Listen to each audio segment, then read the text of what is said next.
नमस्कार। आज कहानी गोल्ड में सुनिए डॉक्टर पुष्पा सक्सेना जी की लिखी कहानी शंखनाद नवयुग का। रात के 1:30 बजे फोन की घंटी ने कंचन को गहरी नींद से जगा दिया। इस वक्त फोन कौन कर सकता है। दूसरी ओर से आशीष की उत्साहित आवाज सुनाई दी। कांची अभी सोई तो नहीं थी? नहीं, इतनी जल्दी कैसे सो सकती हूँ, अभी वक्त ही कितना हुआ है। बस रात के 1:30 ही तो बजे हैं। वही तो मैं जानता था, तू अभी जागकर कोई कविता लिख रही होगी। एक अच्छी खबर है, तुझे सुनाए बिना सो नहीं सकता था। कंचन यानी कांची के स्वर का व्यंग आशीष को छू भी नहीं गया।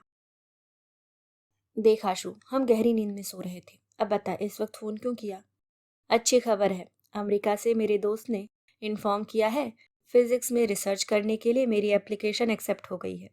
अब बस अगला सेशन शुरू होते ही मैं अमेरिका के लिए उड़ जाऊंगा। कांग्रेट्स। बस इसी खबर के लिए मुझे जगा दिया। सोचती रही कल रोहन को कड़ी से कड़ी सजा दिलवानी है। अगर रजिस्ट्रार नहीं माने तो वाइस चांसलर से एक्शन लेने के लिए मिलने जाना पड़ेगा। कांची ने नाराजगी से कहा। देख काची, तू अपनी नेतागिरी छोड़ जल्दी से। अपना एमए कंप्लीट कर डाल। मेरे साथ अमेरिका जाने के लिए तेरी नेतागिरी नहीं, एमए की फर्स्ट डिवीजन चाहिए। देर की तो पछताएगी। Thanks for your advice. अपना अच्छा बुरा समझती हूँ। जनाब अभी अमेरिका गए नहीं और उड़ान भरने लगे। काची ने फोन काट दिया। कंचन और आशीष के घर पास पास थे। दोनों परिवारों में इतनी घनिष्ठता थी कि परिवारों के बच्चे अपना पराया जान ही न सके। आशीष उम्र में कंचन से 3 साल बड़ा था, पर कंचन हमेशा उस पर हावी रहती। कांची की हर छोटी बड़ी बात मान लेने में ही आशीष की खैर थी। आशु, कल प्लाजा में रणवीर कपूर की फिल्म लग रही है, हमें पहले शो के 4 टिकट चाहिए। कमाल करती है, जानती है फर्स्ट डे फर्स्ट शो में कितनी भीड़ होती है। मुझे धक्के नहीं खाने हैं। मेरी फ्रेंड्स ने मुझे चैलेंज दिया है, अब टिकट ना मिलने पर मेरी कितनी इंसल्ट होगी।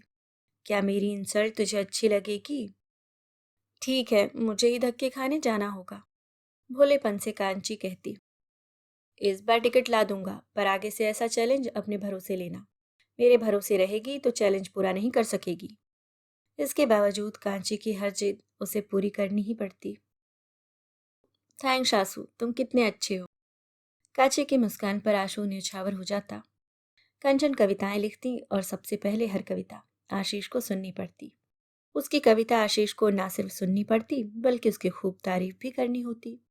दोनों उम्र के उस पड़ाव पर थे जहाँ प्यार हो जाना स्वाभाविक बात होती, पर दोनों ही इस बदलाव से अनजान थे। इतना जरूर था, दोनों को एक दूसरे का साथ अच्छा लगता। अपनी खुशी और परेशानी दोनों शेयर करते। एमएससी में फर्स्ट डिवीजन के बाद अमेरिका में रिसर्च करके वहीं काम करने का आशीष का सपना था। वैसे तो उसने पार्ट टाइम जॉब ले लिया था, पर अपनी रिसर्च के लिए अमेरिका की यूनिवर्सिटीज़ में अप्लाई कर रहा था। आज जैसे ही उसे अमेरिका में अपने एडमिशन की खबर मिली, उस खुशखबरी को कांची को सुनाने से नहीं रोक सका। दूसरी ओर अपनी मेधा के कारण कंचन एमए फाइनल की शान थी। अपनी वाक्पटुता और निर्भीक स्वभाव की वजह से वह यूनिवर्सिटी यूनियन की सेक्रेटरी चुनी गई थी। आशीष कांची के कवित्री रूप का बड़ा प्रशंसक था, पर यूनिवर्सिटी की राजनीति में कांची का हर छोटी बड़ी लड़ाई में आगे रहना आशु को अच्छा नहीं लगता था। कल ही कांची ने बताया था, रजिस्ट्रार के बेटे रोहन ने बीए पार्ट 1 की लड़की रेशमा की चुन्नी सबके सामने उसके कंधे से खींच हवा में उड़ा दी थी। घुटनों में मुंह छिपाए रोती रेशमा के चारों ओर मोटर बाइक घुमाते हुए अपने साथियों के साथ गाता रहा। हवा में उड़ता जाए मेरा लाल दुपट्टा मलमल का हो जी। कुछ शरीफ लड़कों की मदद से रेशमा का दुपट्टा मिल सका था, पर रेशमा की आंखों से बहते आंसुओं का रोहन पर कोई असर नहीं पड़ा। कांची तक जब यह बात पहुंची, उसका खून उबल पड़ा। सीधे रजिस्ट्रार के ऑफिस में जाकर रोहन के खिलाफ लिखित शिकायत करके कड़ी से कड़ी कार्रवाई का अनुरोध किया था। रजिस्ट्रार ने बात रफा दफा करने के लिए कहा था। देखिए मिस कंचन, रैगिंग में थोड़ा बहुत हंसी मजाक चलता ही है। मैं रोहन को समझाऊंगा, वह रेशमा से माफी मांग लेगा। आगे से वह ऐसी गलती नहीं करेगा। माफ कीजिए सर, पर रोहन अपनी गुंडागर्दी के लिए मशहूर है। उसकी इस हरकत की वजह से रेशमा के माता पिता उसकी पढ़ाई बंद करवाने की सोच रहे हैं। उन्हें डर है बेटी की बदनामी के बाद उसकी शादी नहीं हो पाएगी, उनकी इज्जत पर बनाएगी। आप तो राई का पहाड़ बना रही हैं, अगर रेशमा के पेरेंट्स इतने दकियानूसी ख्यालों के हैं तो उन्हें बेटी को किसी लड़कियों के कॉलेज में भेजना चाहिए था। ठीक है सर, अगर आप कोई कड़ा एक्शन नहीं ले सकते तो मुझे यूनियन में यह बात उठानी होगी। आप बेकार की जिद पर अड़ी हुई हैं। क्या सजा चाहती हैं आप? उसे देश निकाला दे दूं या फांसी की सजा मिलनी चाहिए? रजिस्ट्रार के स्वर में इकलौते बेटे की शिकायत पर आक्रोश स्पष्ट था। देश निकाला तो आपके हाथों में नहीं है, पर उसे सस्पेंड तो किया जा सकता है। शायद आप नहीं जानते, रोहन के नाम से स्टूडेंट के बीच कितना खौफ है। उसे ऐसी सजा मिलनी चाहिए ताकि वह समझ सके कि वह भी एक आम विद्यार्थी है। ठीक है, देखता हूँ क्या कर सकता हूँ। मेरा बहुत समय बर्बाद हो गया। अब मुझे एक ज़रूरी मीटिंग में जाना है। रजिस्ट्रार उठ खड़े हुए थे। कंचन की पूरी बात सुनकर आशीष ने समझाना चाहा था। देख काची, रोहन जैसे गुंडे से पंगा लेना ठीक नहीं है। अपनी ऐसी ही हरकतों की वजह से वह बदनाम है। उसकी दादागिरी से सब डरते हैं। पढ़ाई से उसे कोई मतलब नहीं है। अभी तक बीए भी पास नहीं कर सका है। रजिस्ट्रार कह रहे हैं कि वह रेशमा से माफी मांग लेगा तो बात खत्म कर दे। तुम्हारा मतलब है उसके डर से किसी के साथ अन्याय होता देखकर भी चुप रहूं? सेक्रेटरी होने के नाते अन्याय के विरुद्ध आवाज उठाना मेरा कर्तव्य है आशु। मुझे जो कहना था कह दिया, आगे तेरी मर्जी। चल कुछ ठंडा पीकर आते हैं, तेरा दिमाग शांत हो जाएगा। आशु फिर कंचन से हार मान गया। दूसरे दिन पता लगा रजिस्ट्रार एक सप्ताह की छुट्टी पर चले गए हैं। कंचन ने यूनियन के प्रेसिडेंट गौतम से बात की और यूनियन की ओर से कड़ी कार्रवाई करने का प्रस्ताव रखा। गौतम बात आगे बढ़ाने के पक्ष में नहीं था। उसका कहना था रोहन रेशमा से माफी मांग ले और बात खत्म की जाए, पर उत्तेजित कंचन इसके लिए तैयार नहीं थी। देखो गौतम, अगर हम ऐसी घटनाओं को सीरियसली नहीं लेंगे तो गुंडागर्दी और बढ़ जाएगी। आज उसने एक लड़की की चुन्नी खींचकर उसे सबके सामने अपमानित किया है। कल वह इससे भी आगे बढ़ सकता है। शायद वह ऐसा कर भी चुका है। उसने एक लड़की को जबरन अपनी कार में ले जाने की कोशिश की थी।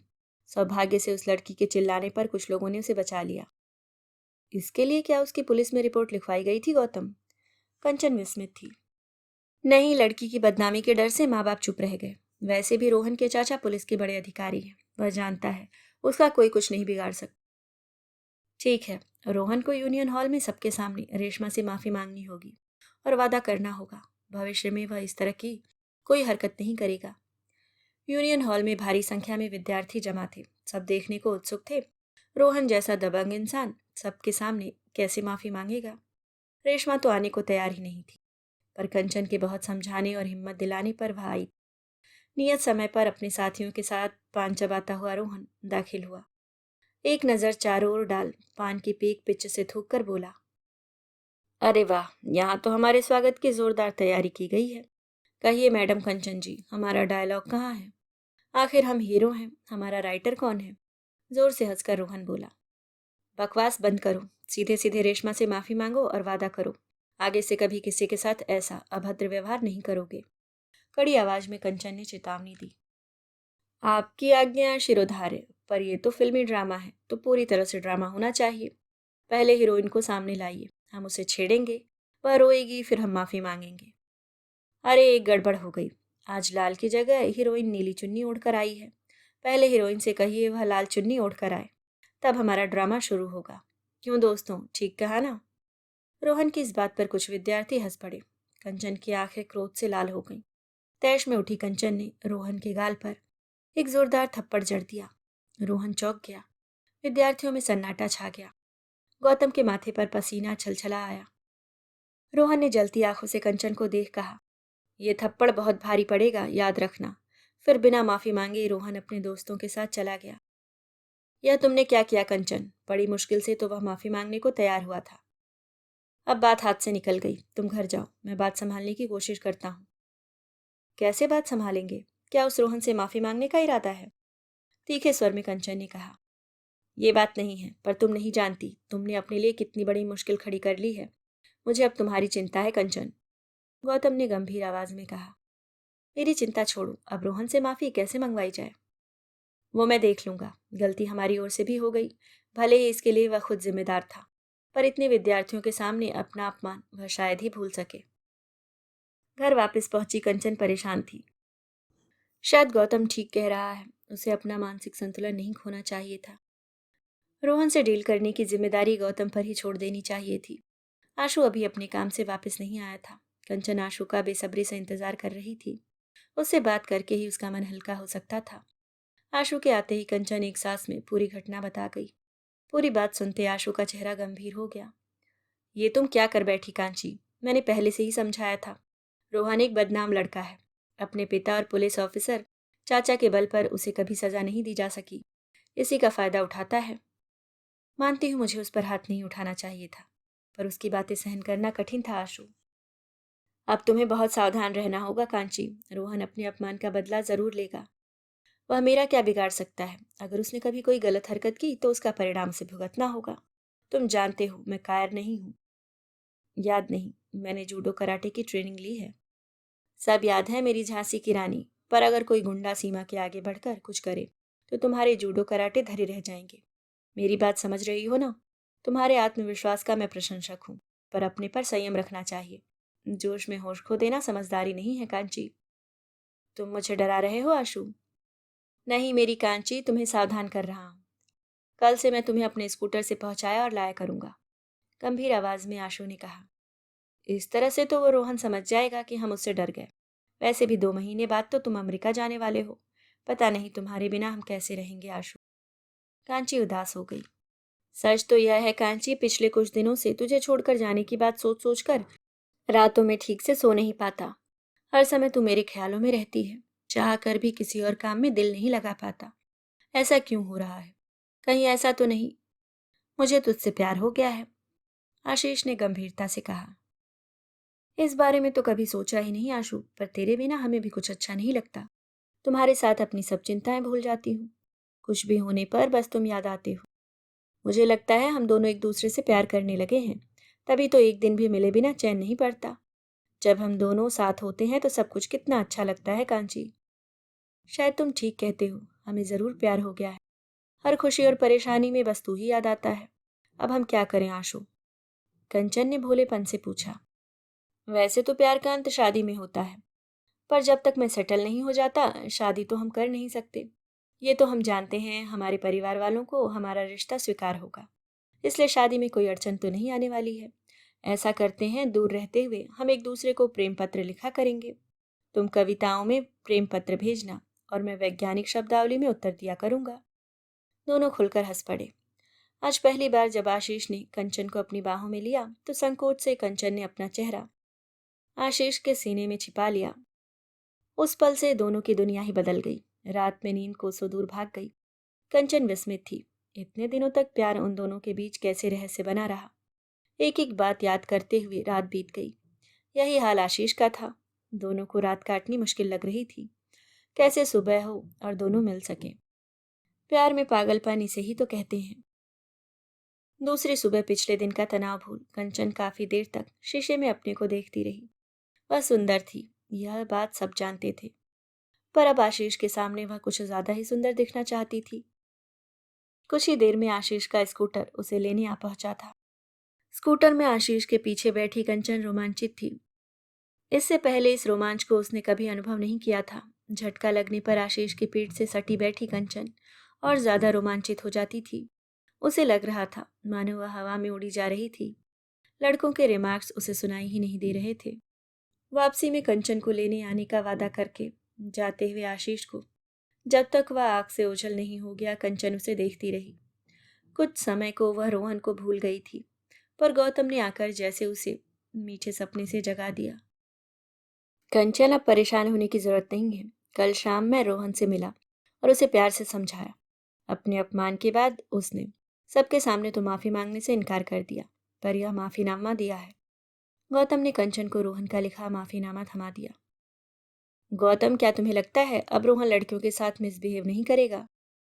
हमें उस पर विश्वास करने की कोशिश तो करनी ही चाहिए। अब बात को ज्यादा तूल देना मुझे ठीक नहीं लगता है। वैसे भी तुमने तो उसे सजा दे ही दी है। गौतम हल्के से मुस्कुराया। दिन बीतने लगे। कंचन और आशीष को लगता समय पंख लगाकर उड़ रहा है। आशीष के अमेरिका जाने के दिन पास आते जा रहे थे। उसके विरह की कल्पना कंचन को बेचैन कर जाती। दोनों के प्यार को परिवार वालों की मूक सम्मति तो थी ही, बस कुछ समय प्रतीक्षा करनी थी। अब कंचन भी अपना एमए पूरा करने के लिए सीरियस थी। उसने सोच लिया था अब अपनी सेक्रेटरीशिप से त्याग पत्र देकर मन लगाकर पढ़ाई करेगी। फर्स्ट डिवीज़न लाने पर ही तो अमेरिका जाना संभव होगा। एक शाम यूनियन की मीटिंग में किसी विषय पर सदस्यों के बीच जोरदार बहस चल रही थी। बाहर तेज बारिश हो रही थी। चाय और पकौड़े खाते वक्त का अंदाज ही नहीं हुआ कि अंधेरा घिराया था। आशीष 2 दिनों के लिए अपनी नानी से मिलने कानपुर गया हुआ था। आज कंचन को लेने आशीष नहीं आने वाला था, इसलिए वह निश्चिंत थी। उस बरसात में भीगते हुए जाने की जगह कंचन ने यूनियन हॉल में ही रुककर बारिश हल्की होने का इंतजार करना ठीक समझा। उसके साथ कुछ और सदस्य भी रुके थे। जिनके पास वाहन थे वे चले गए थे। कुछ देर बाद जब बारिश हल्की हुई तो कंचन ने अपनी साइकिल निकाली। आशीष की याद में डूबी कंचन को हल्की फुहार में भीगना अच्छा लग रहा था। अचानक एक मोड़ से मुड़ती कंचन की साइकिल के पहिए में किसी ने डंडा फंसा दिया। कंचन साइकिल समेत जमीन पर गिर गई। उसके उठने के उपक्रम की जगह कुछ सबल हाथों ने उसे उठाकर पास खड़ी वैन में डाल दिया। कंचन के मुंह पर कसकर पट्टी बांध दी गई। काफी दूर जाकर वैन एक खंडहर के पास रुकी थी। कंचन को जबरन उतारकर जमीन पर लिटा दिया गया। कंचन का हाथ पांव मारना बेकार था। उन वहशियों के सामने वह अवश थी। तीनों युवकों ने खूब शराब पी रखी थी। अरे यार, जरा कंचन जी का मुंह तो खोल दे। रोहन बेशर्मी से हंसा था। मुझे छोड़ दो रोहन, वरना बहुत बुरा अंजाम होगा। कंचन ने तेज आवाज में कहा। ये बात तो थप्पड़ मारने से पहले सोचनी चाहिए थी। अब पता लगेगा रोहन से पंगा लेने का क्या अंजाम होता है। सारी अकड़ धरी रह जाएगी। कंचन की जूडो कराटे की ट्रेनिंग काम नहीं आई।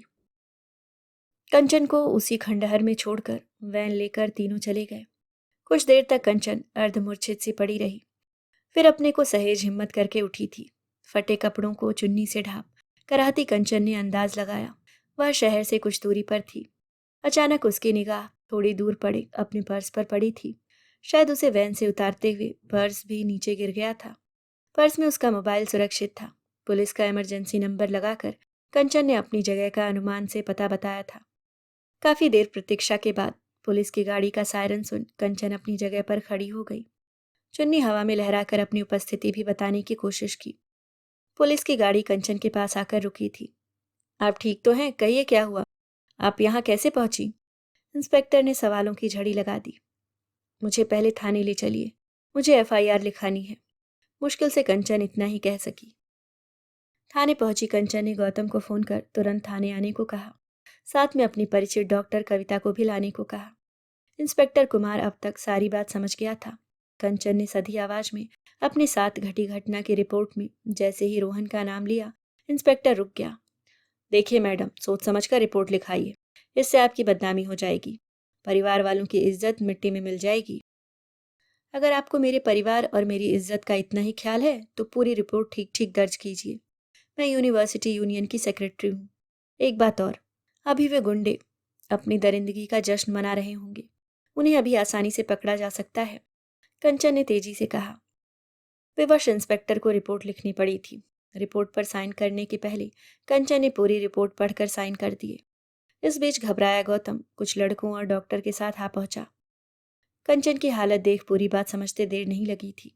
डॉक्टर कविता ने अपना कोट उतार कंचन को पहना दिया। प्यार से सर पर हाथ फिराती डॉक्टर के सीने से चिपट कंचन फफक पड़ी। बड़ी देर तक साहस का जो बांध बांधे हुए थी वह टूटकर। घबराओ नहीं कंचन, हम अपराधियों को सजा जरूर दिलवाएंगे, गौतम ने विश्वास से कहा। सबसे पहले कंचन का मेडिकल चेकअप कराना जरूरी है। इस घटना से जुड़ा कहीं कोई तथ्य छूटना नहीं चाहिए। मेरे साथ एम्बुलेंस आई है, आओ कंचन। प्यार से कंचन को कंधे से पकड़ डॉक्टर ने कंचन को उठाया था। डगमगाते कदमों से कंचन सबके साथ एम्बुलेंस तक पहुंची थी। अस्पताल में डॉक्टर कविता के कारण कंचन को तुरंत एडमिट कर लिया गया। इस बीच गौतम ने कंचन के घर खबर कर दी थी। बदहवास माता पिता बेटी को ऐसी हालत में देख संयम खो बैठे। कंचन की मां का रो रो कर बुरा हाल था। जब उन्हें पता लगा कंचन ने इस घटना की रिपोर्ट पुलिस में लिखाई है तो रोना भूल मां सहम गई। ये क्या अनर्थ कर बैठी कंचन, हम तो किसी को मुंह दिखाने के लायक भी नहीं रहेंगे। ऐसा क्यों कह रही हो माँ, मेरी कोई गलती नहीं है। उन्हें सजा दिलवानी ही चाहिए। कंचन ने छीड़ स्वर में माँ को समझाना चाहा। तो इस दुनिया को नहीं जानती बेटी, गलती कोई भी करे दोष लड़की को ही दिया जाता है। अब तेरा क्या होगा, हम तो लुट गए। माँ ने आंखों से आंचल लगा दिए। आप ये कैसी बात कर रही हैं? आपको तो अपनी बेटी पर गर्व होना चाहिए। आज के समय में ये ज़रूरी है कि इस तरह की घटना को छिपाया ना जाए, बल्कि उन भेड़ियों का पर्दाफाश करके उन्हें कड़ी से कड़ी सज़ा दिलवाई जाए। अगर उन्हें छोड़ दिया गया तो वे फिर किसी ऐसे ही शिकार के लिए आज़ाद होंगे। डॉक्टर कविता ने कंचन की माँ को समझाना चाहा। ये सब कहने भर की बातें हैं। कौन मेरी बेटी का साथ देगा? कौन इससे शादी करेगा? इस पर तो दाग लग गया। माँ फिर फूट पड़ी। ऐसी ही बातें तो लड़की का मनोबल तोड़ देती हैं। आज जमाना बदल गया है माँ जी। आप कंचन को हिम्मत देने की जगह उसे डरा रही हैं। आप दामिनी को भूल गईं। पूरे देश ने उसका साथ दिया था। आप ठीक कहती हैं डॉक्टर। हम और हमारे सारे साथी कंचन के साथ हैं। हम उन दरिंदों को सजा दिलवा कर रहेंगे। कंचन जी के साहस से दूसरी लड़कियों को प्रेरणा मिलेगी। गौतम ने जोश से कहा। गौतम, कल मुझे डिस्चार्ज करा दिया जाएगा। तुम जल्दी ही यूनियन हॉल में जनरल बोर्ड की मीटिंग बुला लो। मुझे अपने साथियों से बात करना जरूरी है। ये क्या कह रही हो? ऐसी हालत में? गौतम अपनी बात पूरी नहीं कर सका। तुम परेशान मत हो, मैं बिल्कुल ठीक हूँ। मुझे मुंह छिपाने या डरने की कोई जरूरत नहीं है। छिपने की जरूरत उनको है। उत्तेजना से कंचन का गोरा चेहरा लाल हो आया। पागल हो गई है। पहले ही क्या कम बदनामी हुई, जो अब अपनी बर्बादी की कहानी सरेआम सुनाकर हमारे खानदान के मुंह पर कालिख पोतेगी। माँ ने तीक्ष्ण स्वर में चेतावनी दे डाली। गलत कह रही हो माँ, कालिख उनके मुंह पर लगेगी जिन्होंने पाप किया है। तुम परेशान मत हो। तूने जब ठान ही ली है तो कौन रोक सकता है? बाद में पछताने से कुछ नहीं होगा। माँ जी, आप परेशान ना हो। पूरी यूनिवर्सिटी के स्टूडेंट कंचन जी का साथ देंगे, गौतम ने कहा। 4 दिन बाद यूनियन हॉल स्टूडेंट से खचाखच भरा हुआ था। जिन्हें घटना का कुछ आभास हो गया था, वे धीमी आवाज में बातें कर रहे थे। कंचन के आते ही सन्नाटा छा गया। कंचन के चेहरे पर थकान होते हुए भी आंखें जैसे जल रही थीं। संयत आवाज में कंचन ने कहना शुरू किया। साथियों, अपने परिवार के कड़े विरोध के बावजूद आपके साथ अपनी आप बीती शेयर करने आई हूँ। मुझे पूरा विश्वास है आपका जो सहयोग मुझे मिलता रहा है, आज भी मिलेगा। आप जानते हैं, मैंने निस्वार्थ भाव से हमेशा न्याय और सच्चाई का साथ दिया है। अपने भाइयों से पूछना चाहती हूँ, क्या आप अपनी बहन का सम्मान लुटते हुए देख या सह सकते हैं? मैं जानती हूँ आपका उत्तर नहीं होगा, तो जान लीजिए, आपकी इस बहन कंचन का रोहन और उसके साथियों ने रेप किया है। मैंने एक लड़की के सम्मान की रक्षा में उनका विरोध किया था। उसके बदले उन्होंने यह घृणित काम किया है।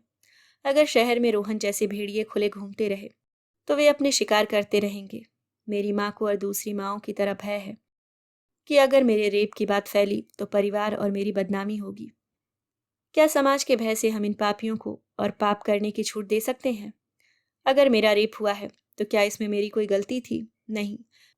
फिर मैं क्यों उन दरिंदों का पाप छिपाऊं? क्या रोहन और उसके साथी आज मेरी तरह सर उठाकर यहाँ खड़े हो सकते हैं?